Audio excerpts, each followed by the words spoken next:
Hei, siin me oleme jälle hotellis, kui juba uues kohas. Araabia Ühendemiraadid, Abu Dhabi. Tulime läbi Türgi Tel Avivist spets tellitud lennukiga, suure lennukiga.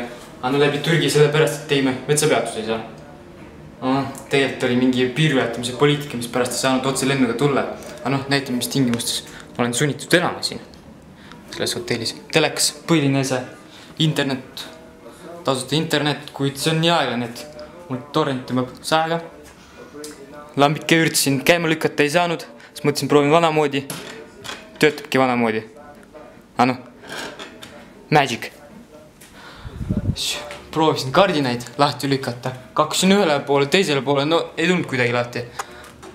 Aga siis tuli välja, et see on ka trikiga. Seesama hotell, nii bassein peaks kusagil seal üleval olema. Formel 1 rada. Võt just selle raja pärast hommikul äksin enne äratuskella, sest formeli autod ajasid ennast soojaks ja möörgisid rämedalt. Rõdu on olemas, kuid ma saan sinna kuidagi.